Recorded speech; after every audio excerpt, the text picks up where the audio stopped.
There are small acts of ordinary life which, on certain terrible occasions, become the first thread of something monstrous. A man picks up a coin from the pavement and discovers, beneath it, the edge of a trap door. A woman opens a drawer to find scissors and finds instead a letter she was never meant to read. In my own case, it was simpler still. I opened a letter. I ought not to have opened it. I knew this even as I reached for the envelope, which had arrived in the Morning Post on the 17th of November, 1895, addressed not to me but to a man named Reginald Copeland of 14 Varden Street, Lambeth. The error was the postman's. Our address, 221 B. Baker Street, and Mr. Copeland's lodgings shared enough similarity of numeration that such confusions were not unknown in our district when the Morning Post was sorted in haste. I had intended merely to glance at the name, confirm the misdirection, and set it aside for return. But the envelope was already open, not merely loose at the gum.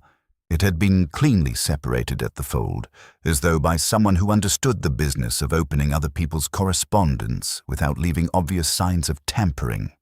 And because it was open, and because the single sheet within had already begun to slide part way out in the handling, I saw the first line before I had made any conscious decision to read it. By the time you receive this, I shall most likely be dead. I set the envelope down. I picked it up again. I read the line a second time to be certain I had not misread it in the early morning light, and I had not. The words were clear, deliberate, and written in a hand that was controlled and precise, the hand of a man accustomed to setting down exact thoughts in exact language. Holmes was still in his room. I could hear, distantly, the sound of his violin.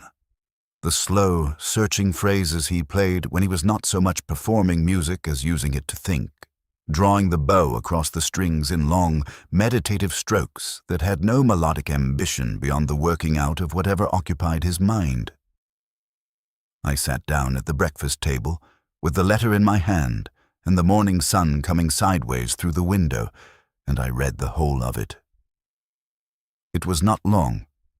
A single page, filled on one side in that same controlled hand, with a margin left at the top and a gap between each paragraph that suggested a man who thought in blocks rather than in flowing sentences, who composed his thoughts before he committed them to the page, rather than arriving at them through the act of writing.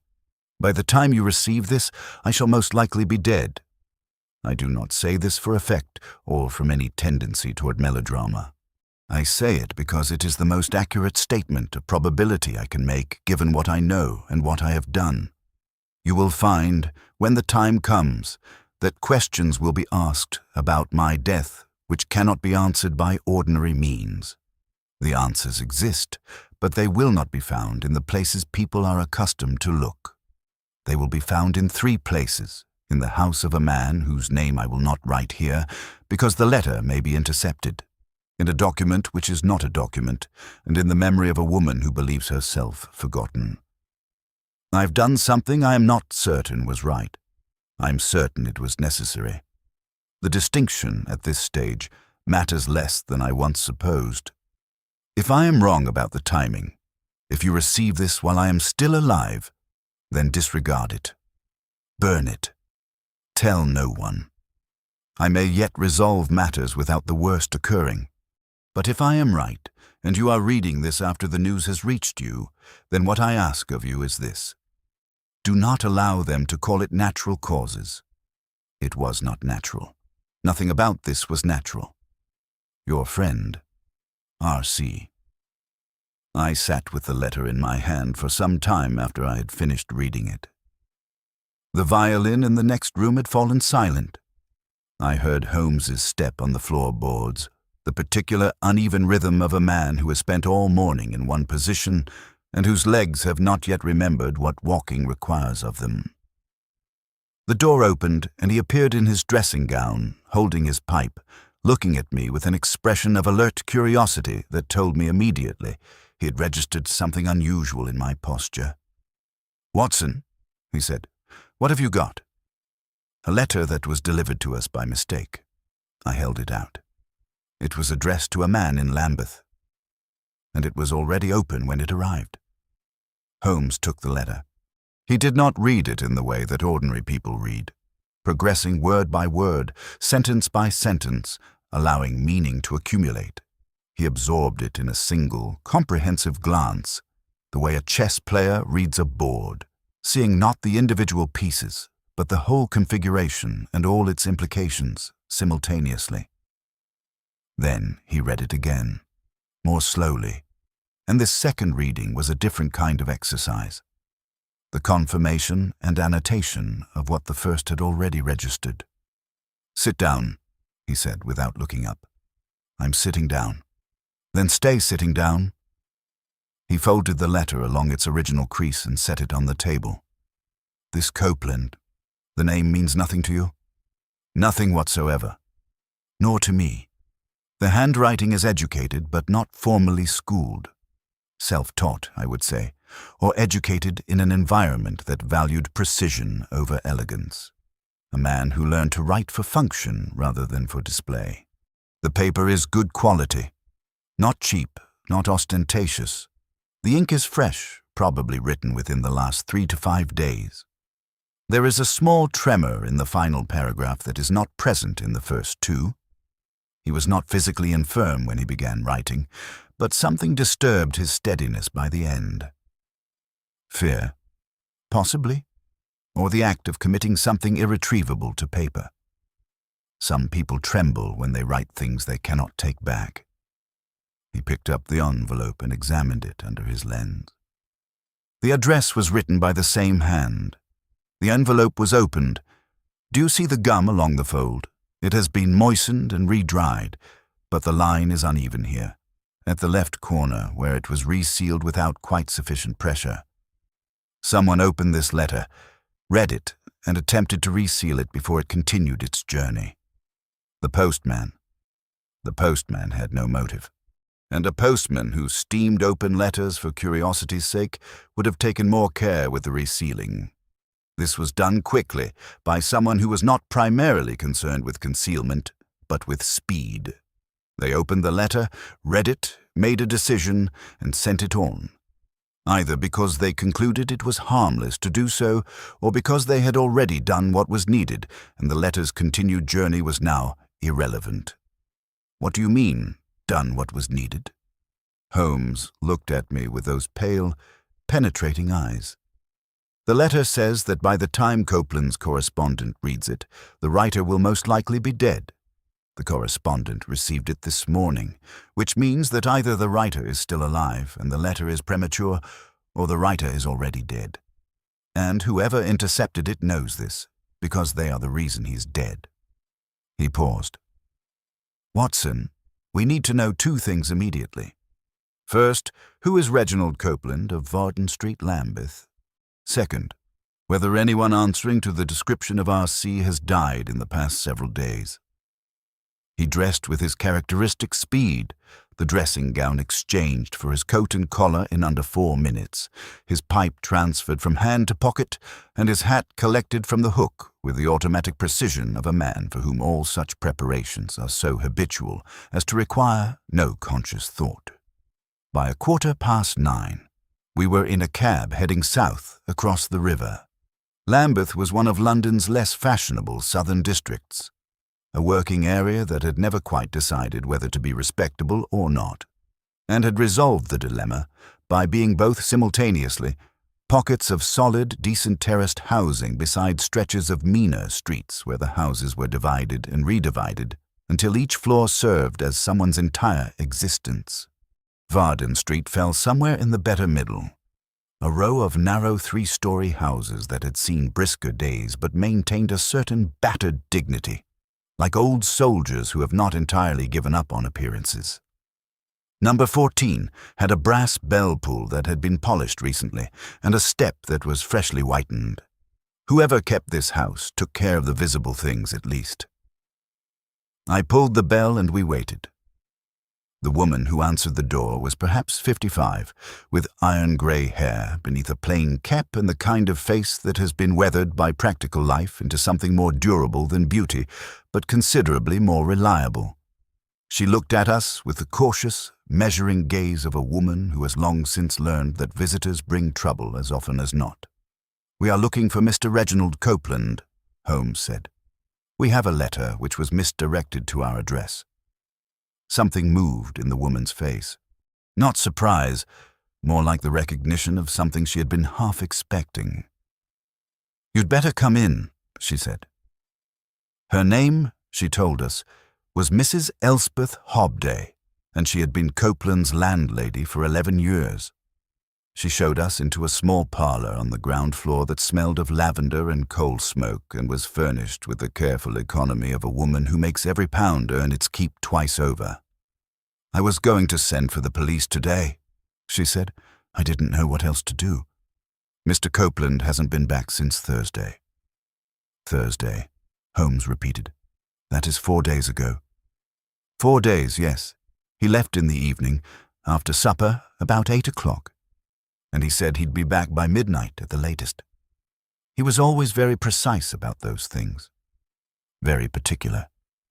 11 years he's lodged here, and he has never once not come home when he said he would." She pressed her lips together. "I know what people will say. A man of 50, no family, goes out on a Thursday evening and doesn't come back. They'll say he's met a woman, or he's gone on a binge, or he's done something he's ashamed to come back from. But Mr. Copeland wasn't that sort of man. Not in 11 years. Not once." "Can you describe him?" I said. "Middling height, quiet, brown eyes. They went a bit grey as he got older, the way brown eyes do. Neat dresser. He'd been a clerk in his working years, some firm in the city, he never said exactly which. And he retired about 3 years ago. Modest means, but perfectly comfortable. He kept to himself mostly, but he was always polite. Read a great deal." She paused. "He had been worried about something. These last 2 or 3 weeks, I noticed it." "In what way worried?" Holmes said. "He wasn't sleeping well. I could hear him moving about above me at all hours. This room is directly below his, so I hear when anyone's up in the night. And he'd received some letters that seemed to agitate him. I don't read other people's correspondence, Mr. Holmes. I want to be clear about that. But a landlady notices when a man who normally handles his post without any particular emotion starts going pale the moment he sees an envelope." "Did you see who delivered these letters?" "2 came with the regular post. 1 came by hand. A boy brought it, 12 or 13 years old, a street lad. He wouldn't give his name, and he was gone before I could ask more." Holmes rose and asked, with the pleasant efficiency he deployed in such circumstances, whether he might see Copeland's rooms. Mrs. Hobday hesitated precisely as long as her instincts required, then led us upstairs to a second-floor sitting-room and bedroom that together constituted Copeland's private world. It was a scholar's room, or something approaching one. The shelves were full of books. Not decorative books, arranged for effect, but working books, read books, books with slips of paper inserted at intervals and penciled notations in the margins. There was a writing desk beneath the window, its surface covered in that controlled disorder which is the signature of a methodical mind at work. Papers in partial order, a pen laid at an exact diagonal, an inkwell with its stopper replaced but not seated quite to the bottom. Holmes moved through the space with his customary systematic attention, touching nothing at first, simply moving and looking, his eyes traveling the shelves, the desk, the mantelpiece, the single framed picture on the wall. A watercolor of a harbor scene, competently executed, but not the work of a professional. "He painted this," Holmes said, examining the corner of the watercolor. Initials in the corner, R.C., but written in a different hand, the letter. A younger hand. "He painted this 30 years ago, or more. What else do you see?" "Someone has been through this room." I looked around, seeing nothing obviously disturbed. "How can you tell?" "The books on the lower shelf nearest the window have been replaced in the wrong order. These 8 volumes, do you see, are a set, part of the same series. 5 of them are facing with the spines outward in the normal fashion, but 3 have been returned with the spines inward. A man who lives alone and is orderly by nature as Copeland plainly was, does not shelve his own books backwards. Someone who was searching quickly and replaced them without sufficient attention to the arrangement made that error. When? Recently. The dust on the top edges of the mispaced books has not yet resettled to match the surrounding shelves. He crossed to the writing desk, and the desk has been searched as well. The pen is wrong. It is a left-hand diagonal, and Copeland's letter writing, as we can see from the letter itself, was done by a right-handed man. The ink has a small dried droplet on the wrong side of the stopper. Someone removed the stopper and replaced it with the hand they did not habitually use. Someone was here who was not Copeland. After he left on Thursday? Or before, if Mrs. Hobday was out. He opened the desk drawer carefully. Empty. Not merely tidy. Empty in the way that a drawer is when everything that was in it has been removed. There are crease marks on the interior base of the drawer, consistent with several folded documents having been stored there recently. He stood back from the desk and looked around the room with the expression of a man performing a final audit. Watson, there is one more thing. The letter we received this morning. It was written to Reginald Copeland, your friend, R.C. But Copeland is R.C. himself. The writer signed with his own initials. I had not taken that in fully. Then who was the letter addressed to? That is the first and most important question of this entire case. Copeland wrote to someone he trusted, someone he knew well enough to refer to as a friend, someone whose name he deliberately omitted from the letter because the letter might be intercepted. And he addressed the envelope to himself at this address. Not to the friend, to himself. A precaution? So that if it was intercepted, no other person would be implicated? More than a precaution, a deliberate piece of construction. Copeland addressed the letter to himself so that if it was seized, there would be no name that could be used against whoever received it. He expected interception. He planned for it. He was covering the tracks of someone whose exposure he feared more than his own. We returned to Baker Street by noon. Holmes immediately sent 3 telegrams, one to Lestrade at Scotland Yard, inquiring whether any unidentified body matching Copeland's description had been brought in during the past 4 days. One to his brother, Mycroft, whose connections within the machinery of the civil service were, as Holmes often observed, considerably more extensive than Mycroft's indolent appearance suggested, and one to an individual whom Holmes identified only as a specialist in certain matters of the city, whose name he did not volunteer and which I did not ask for. While we waited for replies, Holmes took the letter from his pocket and laid it on the table.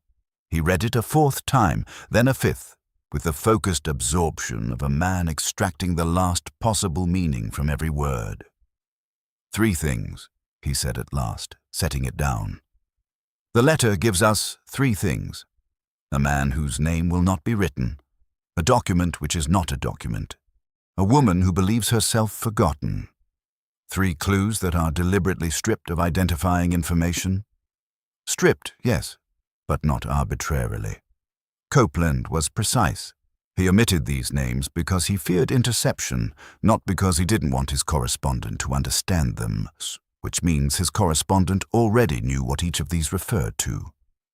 The letter was not an explanation. It was a confirmation. A signal sent in a private code that only the intended reader could fully decipher. But the intended reader never received it. The intended reader never received it. We did. And we are in the position of knowing the answers are knowable, while possessing none of the context that would allow us to reach them directly. He pressed his fingertips together. So we work outward from what we do know. Copeland was a city clerk, retired. He had been worried for 2 to 3 weeks, since late October. He left on Thursday evening and has not returned. His room was searched, and whatever documents he kept in his desk drawer have been taken. He wrote a letter to a friend in which he described an act he had committed that was necessary but not certain to be right. And he expected to die as a consequence. He knew who wanted him dead. He knew who might want him dead, which is not the same thing. He was not certain of the outcome. He said, most likely dead, the qualifier of a man who could still imagine scenarios in which he survived. Holmes rose and began to pace, that restless, rhythmic movement that always accompanied the active phase of his thinking. The city, a retired clerk, an act of uncertain moral standing, a man whose name cannot be written, a document which is not a document. What does that mean? A document which is not a document. Several possibilities. A document disguised as something else, a book, a painting, a piece of music. A document whose legal status is ambiguous, something that functions as evidence without having been formally drawn up as such, or a document that was created to appear as one thing while actually being another. He stopped pacing. Watson, in your professional experience, have you ever encountered a document that was not a document? I considered this. In medicine, there are things that function as evidence without being formal records. Notes made in personal diaries that are later used in court. Letters that serve as de facto wills when no formal will exists. The will, Holmes said softly. He said it the way he always said things when a thread connected, not with excitement, but with that quiet, focused attention that was more electric than excitement because it was so precisely directed. Watson, Copeland was a city clerk. A man who spent his professional life managing other people's papers, other people's legal affairs. A man in such a position has, over a career, access to documents of considerable sensitivity, wills, trusts, contracts, deeds.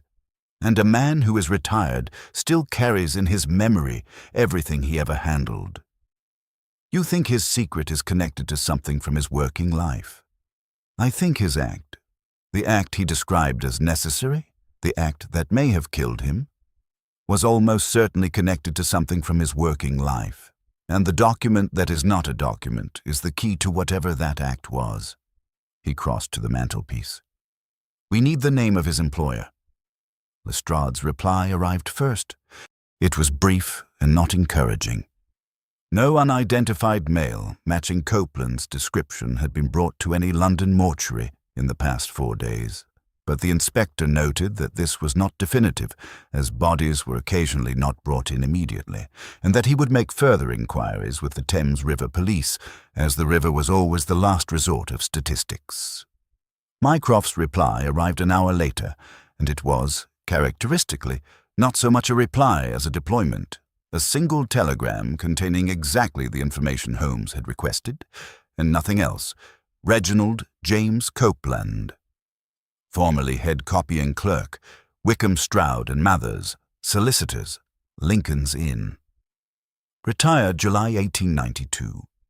Unmarried, no dependents, known professionally as conscientious and discreet. Latterly in contact with firm regarding a specific foil. Inquiry made in September, rebuffed, Eam. Holmes read this telegram with the steady, narrow attention he gave to all communications from Mycroft, which were never casual and rarely incomplete. Wickham Stroud and Mathers, he said, a solicitor's firm of some standing, Lincoln's Inn. Copeland retired 3 years ago, but in September, 6 weeks before his disappearance, he went back to inquire about a specific file and was turned away. Whatever was in that file, someone at the firm didn't want him near it. Or they were acting on instructions not to let him near it. Holmes looked at me. That, Watson, is an important distinction. If the firm rebuffed him on their own account, then the problem is within the firm. If they were instructed, then the problem is a client, and solicitors' files are kept on behalf of clients, on behalf of men whose name, as Copeland said, cannot be written. We went to Lincoln's Inn that afternoon. The offices of Wickham, Stroud and Mathers occupied 3 floors of a handsome building on the eastern side of the inn, the kind of firm that had been in the same rooms for long enough that the furniture and the wallpaper had absorbed the firm's personality, or the firm had absorbed theirs.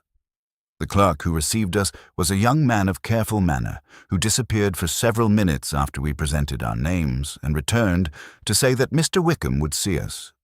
Mr. Gilbert Wickham was a man of 70 with a face like a map of old decisions. Every line a route taken, every fold a cost incurred. He received us in a large office that smelled of old paper and wood polish, and that contained, along 2 walls, floor-to-ceiling shelving crammed with the accumulated casework of decades. He shook Holmes's hand with the careful calculation of a man who has spent his life gauging how much of himself to extend on any given occasion. "You are here about Copeland," he said, before Holmes had spoken. It was not a question. "We are. He has been missing since Thursday evening." Wickham's expression did not change, but something shifted behind his eyes, a faint, barely perceptible adjustment, like a door swinging fractionally closed. "I see. He came to you in September," Holmes said, inquiring about a file. He was turned away. A pause. The communications between this firm and its clients, past and present, are subject to confidentiality obligations that I take with the utmost seriousness. Mr. Wickham, Copeland wrote, 4 days ago, that he expected to be dead by the time his letter was received. He has not been seen since Thursday. If your confidentiality obligations are producing corpses, I suggest they require some re-examination. Wickham looked at Holmes for a long moment. Behind the careful professional assessment, there was something else. Something that might, in a less controlled face, have been distress. "Copeland was with this firm for 26 years, he said at last. "He was a good man, an honest man. When he retired, I gave him the best reference I have ever written in my career. He stopped. "I was sorry to have to turn him away in September." "But you did turn him away." "I was instructed to do so." "By whom?" Another pause. Longer this time. "By a client of many years' standing whose affairs with this firm are of considerable complexity and sensitivity." "The name of this client?" "Mr. Holmes. A man may be dead, and if he is not yet dead, he may be in immediate danger. Whatever obligations you hold to your client, I put it to you that they do not extend to facilitating murder, which is what your silence may amount to in practical terms if you do not give me what I need to find Reginald Copeland before whoever did this finishes the business." The silence that followed was the heaviest of the interview. Wickham stared at the surface of his desk. He steepled his fingers, then unsteepled them. Then he said, with the particular controlled flatness of a man voluntarily crossing a line he cannot return from, "The client's name is Sir Aldous Pemberton." The name landed in the room with the particular weight of certain names that do not need to announce themselves because they precede themselves. Names that arrive before the sound of them has quite dissipated, carrying a trail of associations behind them like a comet's tail. Holmes recognized it. I recognized it. Anyone who read a newspaper with any regularity would have recognized it. Sir Aldous Pemberton was 73 years old. A former Member of Parliament for a constituency in the north of England, a former Under-Secretary in the Home Office, the chairman of the board of 3 separate city institutions, and the patriarch of a family whose wealth had been accumulating for 4 generations through a combination of shrewd investment, fortunate marriages, and the particular talent common to certain great Victorian families, for being on the right side of things before the right side was apparent to anyone else. He was respected in the way that immovable objects are respected, not out of admiration, but out of the practical recognition that objection would be futile. He had been a client of Wickham, Stroud and Mathers for over 30 years. "What was the nature of Copeland's inquiry?" Holmes said. Wickham had passed a threshold. Having given the name, he seemed to have resolved that there was no longer any point in withholding the substance.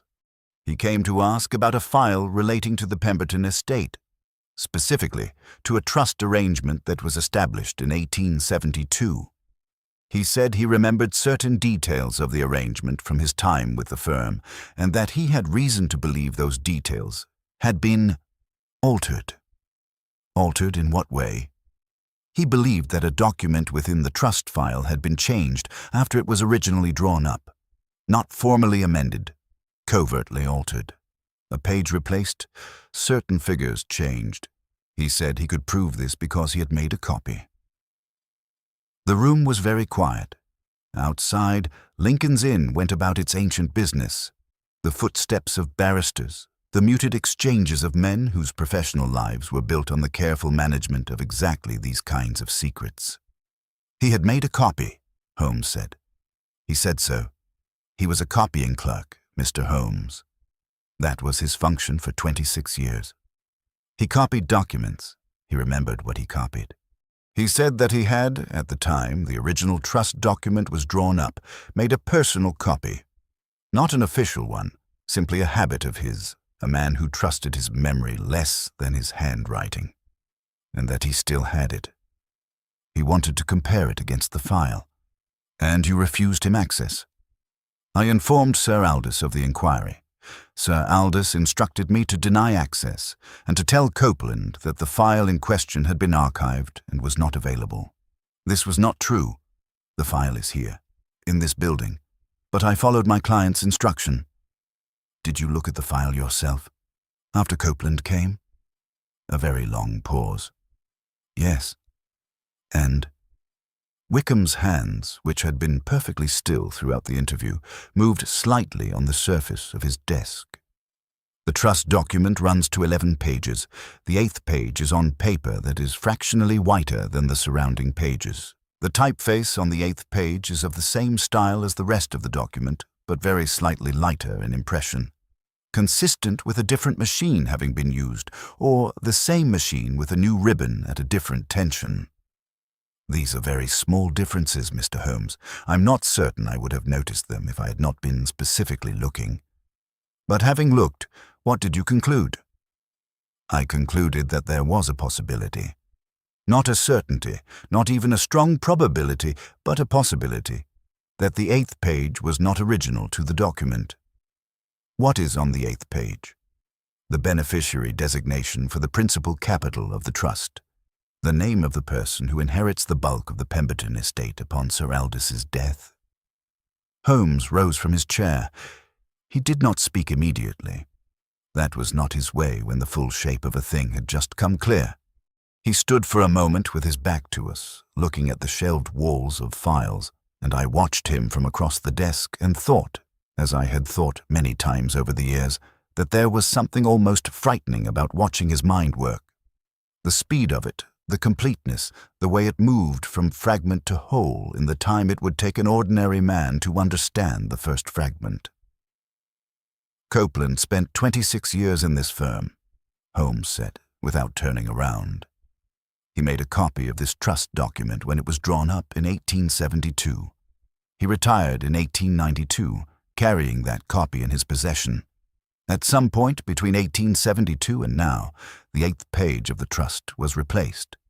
The beneficiary designation was changed. Copeland, upon becoming aware of this, perhaps through some private knowledge, perhaps through a chance encounter, returned in September to verify his suspicion. He was turned away. He spent the following weeks deciding what to do. And then, approximately 2 weeks before his disappearance, he received letters that frightened him. He wrote to a trusted friend, a friend whose name he would not put in the letter, and told them that he had done something, that he expected to die for it, and that his death should not be called natural causes. The copy, I said. The document that is not a document. That's the copy Copeland made. The unofficial copy that has no legal standing in itself, but proves what the original said before it was changed. Yes. And the men who changed the original document need that copy destroyed before Copeland can produce it. They searched his rooms. They took whatever was in his desk drawer. But they may not have found it, or they may have found something and believed it sufficient while the actual copy is hidden elsewhere. And the woman who believes herself forgotten? Holmes turned. Watson, when a beneficiary designation is changed, there are 2 possibilities. Either the original beneficiary was removed and replaced with someone else, or a new beneficiary was added where previously there was one.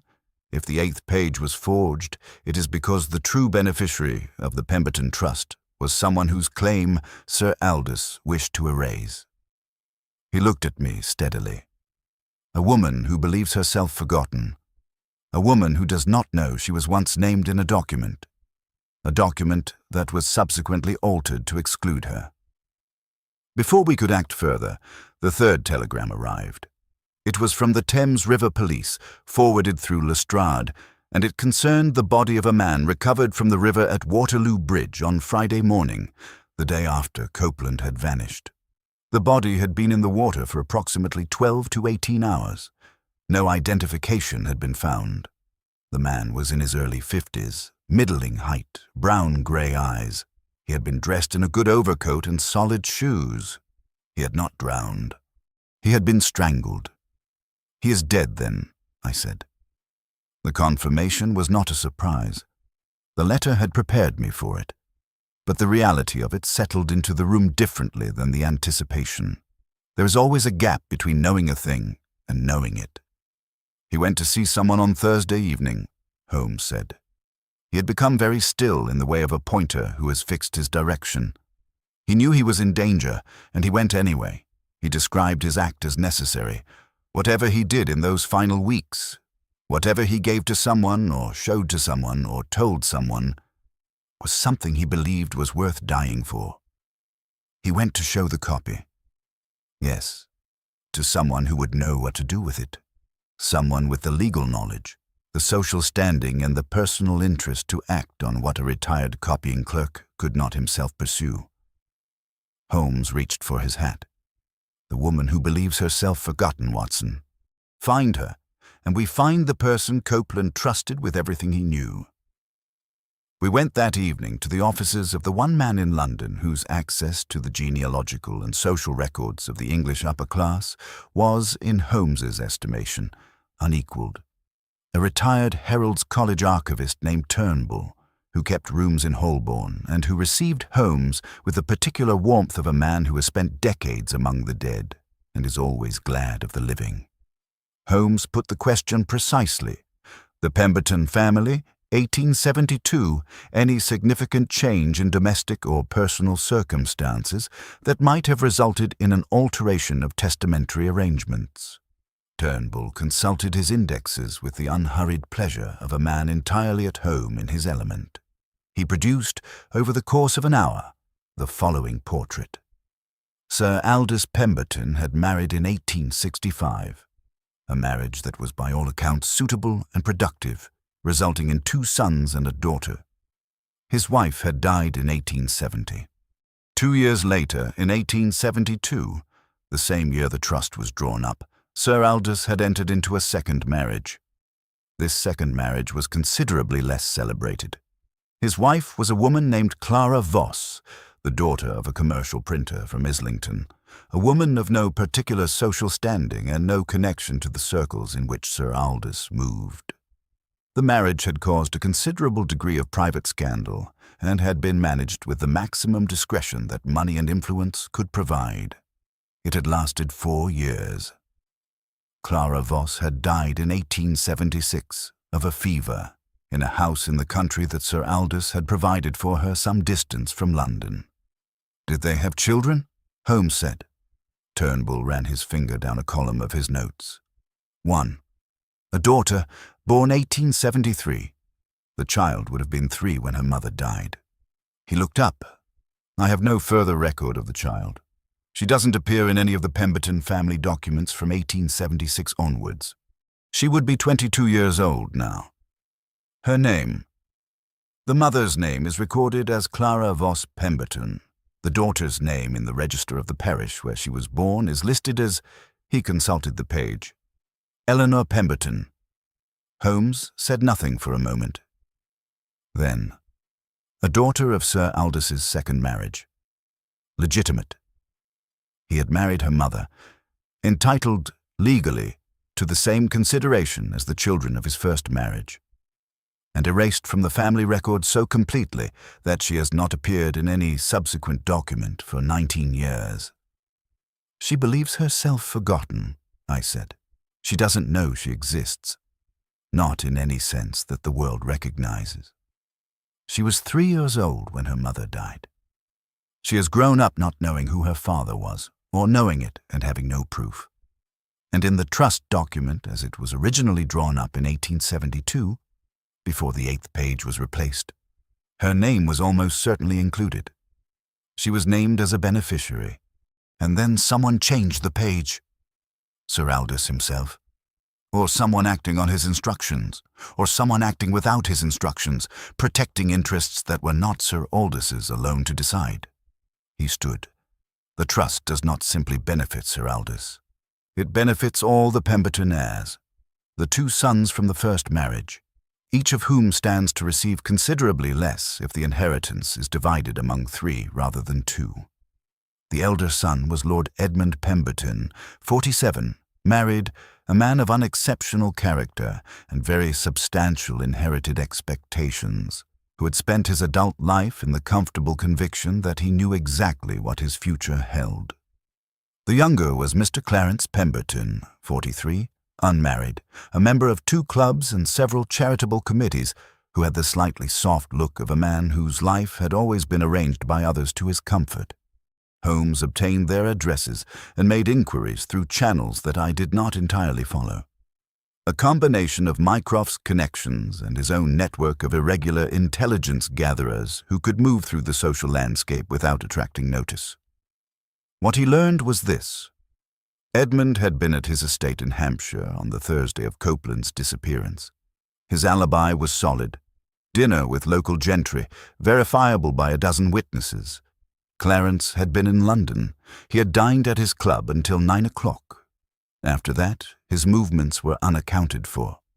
Clarence Pemberton was also, Holmes discovered through the 3rd telegram's supplementary information, a note appended by Lestrade from a contact at the Inns of Court. The executor of his father's estate, and the person who had, in 1889, engaged a specialist archivist to review and consolidate the family's legal documents. This review had taken 3 months. The trust file had been among the documents reviewed. He did it himself, I said. He arranged it. He may not have had the technical skill to forge the document, but he had the access, the motive, and enough understanding of the legal machinery to know what needed to be changed and to engage someone who could change it. And when Copeland came to the firm in September, asking about the file, Clarence was informed he had enough influence with Wickham. Not blackmail, nothing so crude, simply the accumulated leverage of a family that had been clients for decades, to ensure the inquiry was rebuffed. Then he moved to address the problem more permanently. The letters that frightened Copeland. Warnings, initially. Leave this alone. What's done is done. The girl doesn't know, and no one needs to know. Copeland, being the sort of man he was, did not leave it alone. He had spent 2 weeks deciding what to do, and then he did something. Something that, he said, was necessary, even if not certainly right. He contacted Eleanor Pemberton. He found her.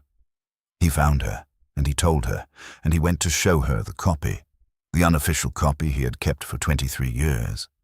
And on the way home, or on his way back, Clarence Pemberton or someone in his employ put a cord around his neck and threw him in the Thames.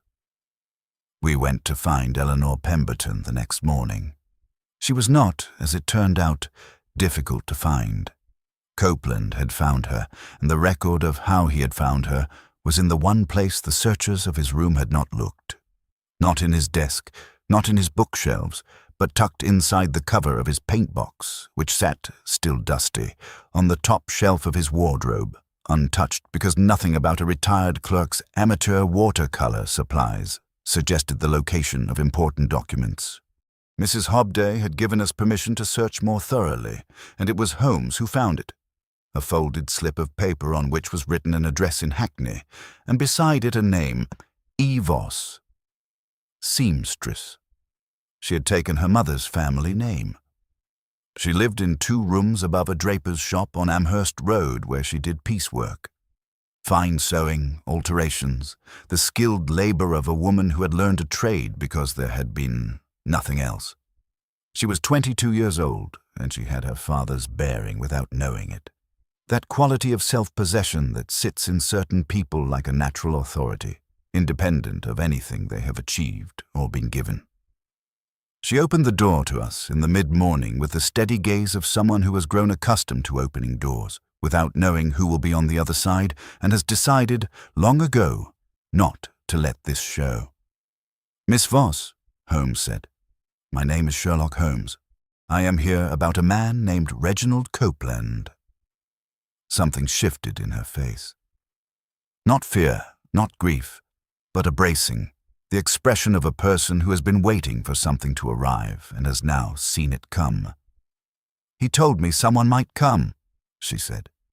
"He said if he didn't come back to see me, I should trust the person who came asking for him." She stepped back from the door. "He didn't come back?" "No. I'm sorry to tell you that Mr. Copeland died on Thursday night." She absorbed this standing without moving, without any of the external performance of shock. Then she said, very quietly, "He knew it might happen." "Yes. He came to me 3 weeks ago. He said—" She stopped. She looked at us both with those level eyes. "He said he was sorry it had taken so long. He said he had known about me since my mother died. He had drawn up the trust, he said. He was the clerk who copied it in 1872, and my name was in it. And then years later, when he was reviewing some documents for filing, he saw the file again and the page was different, and he knew what had been done. And he spent years." Her voice was steady but thin, very thin, like something pulled tight. "He spent years deciding whether to come to me, because once he came, it couldn't be undone, and he knew what would happen if he did. He came anyway. He said he couldn't die with it on his conscience. He was 51 years old, and he said he had carried this for too long, and he wasn't willing to carry it to his grave." She pressed her lips together for a moment. He gave me a copy of the original document, the trust document as it was drawn up in 1872, with my name on the 8th page. He said to keep it safe, and not to tell anyone I had it. Holmes looked at her with an expression that was, for Holmes, extraordinarily direct, not analytical, but something closer to recognition. "You have it?" "Yes. Miss Voss, that document is the reason Reginald Copeland is dead. It is also the only reason you have any standing to make the claim that his death has given you the right to make. I need you to understand that what happens next will not be simple or swift or without cost to you personally. There are people who would very much prefer this document did not exist, and who have already demonstrated their willingness to act on that preference." "I know," she said. "He told me that too." She looked at me, then back at Holmes. He said, "If it comes to it, find Sherlock Holmes. He said you were the only man in London who wouldn't be frightened off by who Pemberton was." I saw Holmes receive this with a particular contained response he showed to compliments that actually reached him. Not vanity, not deflection, but a momentary stillness, as though the words required a second of processing before life could continue. "He was generous," Holmes said. Then, "The document." She produced it from a drawer in her work table. A folded sheaf of papers, 11 pages, the 8th of which was the same paper, the same ink, the same hand that had produced the rest. It was the original. Not a copy of the original itself, the one Copeland had made in his own hand 23 years ago, a perfect transcription of what had been drawn up in 1872, and on the 8th page, under the heading that designated the distribution of principal capital, was a name. Eleanor Pemberton, natural and legitimate daughter of Sir Aldous Henry Pemberton, equal beneficiary with the children of the first marriage in the principal trust estate. Holmes spent the next 48 hours in a state of concentrated activity that was, even by his standards, impressive for its range and momentum. He engaged, through Mycroft, a handwriting expert from the Home Office to examine both the original trust file at Wickham Stroud and Mathers and Copeland's handmade copy. He summoned Lestrade, who had by now formally identified the body from the Thames as Reginald Copeland, and opened a murder investigation. He dispatched the Baker Street irregulars to gather information about Clarence Pemberton's movements on the Thursday evening in question, specifically whether any of his regular employees or associates had been seen near Waterloo Bridge. And he spent 2 hours with Eleanor Voss, going over everything Copeland had told her, reconstructing the history of a secret that had been maintained for 19 years by the combination of a rich man's will and a forger's careful work. The handwriting expert's report confirmed within 24 hours what Wickham had suspected and Copeland had known. The 8th page of the trust file was not original to the document.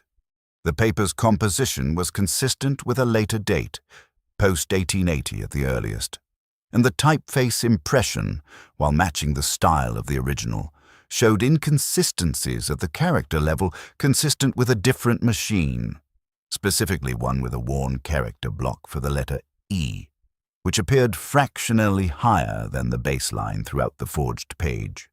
The question of who had forged it was harder to prove directly. Holmes pursued it obliquely through the records of the specialist archivist who had undertaken the 1889 document review, a man who had died in 1891 but whose workshop records were still held by his widow. Among those records was a bill of materials that included, for the autumn of 1889, a purchase of a quantity of paper described as period-matched legal stock, paper manufactured to approximate the appearance of documents produced in the 1870s. The bill had been paid in cash. The job description on the invoice read, "Restoration of damaged legal documents, Pemberton Family Commission." It was not a confession.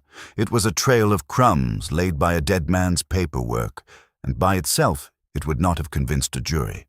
But combined with the handwriting expert's report, Copeland's copy of the original, the evidence of Eleanor's birth in the parish register, and the testimony of Wickham, who, having crossed his threshold, proved willing to testify that Copeland had been turned away on Clarence's instruction, it was, Holmes judged, sufficient to place before a court. The missing piece was Clarence himself. He presented himself, as wealthy men of his type generally do when they believe they are in control of a situation, with an air of injured dignity. He came to Baker Street. Lestrade had suggested through Holmes that a private conversation might be preferable to a formal summons, in a good coat, with the bearing of a man who expects to manage the interview. He was 43 years old, and he had the face of someone who has lived comfortably for so long that comfort has become a form of armor. Smooth, a little bland, with eyes that were not unintelligent, but that had grown accustomed to seeing the world in terms of what it could be managed to do. He denied everything, calmly, coherently, with the practiced facility of a man who had thought through denials for some time. He denied any knowledge of the 8th page. He denied having commissioned any review of the trust documents. He denied any contact with Copeland. He sat in Holmes's armchair and told his denials in a steady, measured voice, and he was very nearly convincing. The error he made was a small one. It is always a small one. Holmes, in the middle of one of Clarence's denials, asked him quite casually, "When did you last speak to your solicitors about the Pemberton Trust?" "I haven't discussed the trust with them in years," Clarence said. "There has been no occasion to." "Interesting," Holmes said, "because Mr. Wickham tells me you contacted him in September, 2 days after Copeland's inquiry, and instructed him to deny access to the file." A pause. The smallest pause. Not long enough to mean anything in isolation, but long enough in context for what it was. The pause of a man who has realized he has been caught in a specific, provable lie. "I may have spoken to him about administrative matters," Clarence said. But the voice had changed. The smooth management of the interview was gone from it, not replaced by panic, but by the particular flatness that settles over a man when he understands that the game has changed. "Mr. Pemberton," Holmes said, "a man is dead. He was strangled and thrown into the Thames on Thursday night. Whatever your involvement in the alteration of your father's trust document, and I should tell you that we have expert testimony, physical evidence, and the bill of materials from the forger who produced the false page. That involvement may, depending on the circumstances, be a civil matter rather than a criminal one. Fraud and forgery are serious, but they are not capital offenses. Murder is, and at this moment, the evidence of your movements on Thursday evening is being assembled by Scotland Yard, and the question of whether you contracted someone to silence Reginald Copeland is one that will require answering in a court of law before a jury." Another silence. Longer. The calculation happening behind those careful eyes was visible the way the mechanism of a clock is visible through a glass case. All the components present, all the movements clear, even if the exact time it would tell, was not yet certain. "I did not kill Copeland," Clarence said. "Then tell me who did." The name came out with the particular relief of a man releasing something that has been pressing on him from the inside. The man was not anyone I had heard of. He was not anyone precisely of social prominence or notable history. He was of that order of men who exist in the shadows of prominent families, performing services that the prominent themselves cannot officially perform or acknowledge. His name was Hewitt. He had worked at various times as a private inquiry agent, a process server, a debt collector, and various other roles that occupied the territory between the respectable and the disreputable. He was, Lestrade confirmed, known to the police in a distant, wary way, known as someone who operated carefully enough to stay out of direct trouble while being consistently in proximity to indirect trouble. Clarence had engaged him, he admitted, originally simply to watch Copeland, to monitor what the old man was doing, where he was going, whom he was seeing. When Copeland had gone to Eleanor Voss's rooms in Hackney, Hewitt had followed him and reported. When Clarence had understood what Copeland had given to the girl, the instructions had changed. Hewitt was not hard to find. Men of his type rarely were, when someone of Holmes's determination began looking. He was found in lodgings near Borough Market on the following Tuesday morning, in a room that contained, among other things, a coil of thin, dark cord of the type used in ligature strangulation, and a pair of gloves with a faint residue on the right palm that the police analyst determined was consistent with river water. The trial of both Hewitt and Clarence Pemberton was set for the spring assizes. Clarence was charged with conspiracy to commit murder. The prosecution was of the view that the evidence was sufficient to meet the standard required, given his direct instruction to Hewitt and the timing of that instruction. Hewitt faced the capital charge. On the evening that Hewitt was taken into custody, I found Holmes at his desk, the original letter, the misdirected envelope, the letter addressed by a man to himself, open in front of him. He was reading it again. This, I knew by now, was not unusual. He read the letters of resolved cases sometimes as a form of accounting, checking the final tally against the opening statement, verifying that the path from one to the other was complete. "He deserves better than this," I said. "Copeland, he was a good man who did the right thing at the cost of his life, and the world will know almost nothing about it." "The world rarely knows about the quiet acts of courage," Holmes said. He did not look up from the letter. The Cecilias and the Copelands, the people who spent years carrying a burden of knowledge, and then, at a certain moment, decided they could not carry it any longer. They act, and usually they disappear from the record. The beneficiaries of their courage occasionally survive to be written about. The actors themselves rarely do. You're thinking about Eleanor. She will pursue her claim. She has the document, the birth register, the expert testimony. Wickham will cooperate.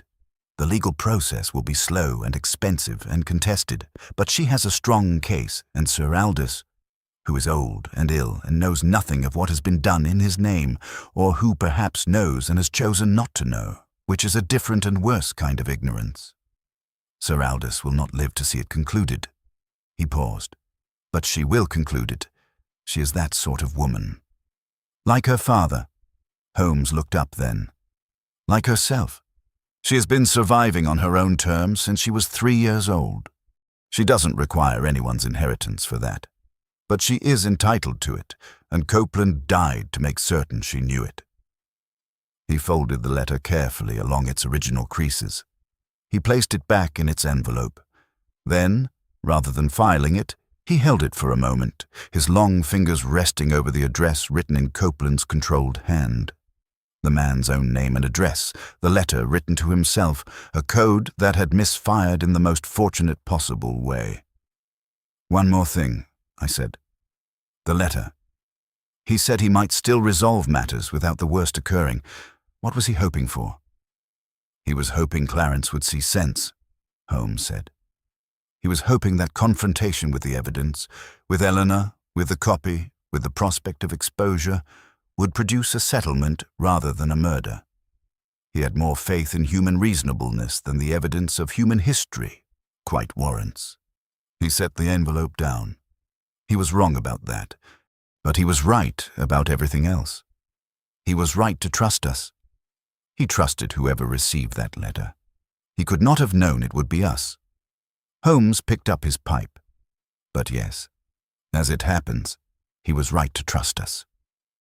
Outside, Baker Street was doing what it always did at 7 in the evening, filling with the purposeful rush of people going from the places they had been to the places they needed to be. The great, churning, indifferent machinery of London proceeding without reference to the lives it contained or the secrets it carried or the letters that moved through it, misdirected and intercepted and opened by the wrong hands and the right ones. The gas lamps were coming on along the street, their light falling in pools on the wet pavement, each one its own small circle of visibility surrounded by the much larger dark. Holmes filled his pipe and looked at the letter one last time.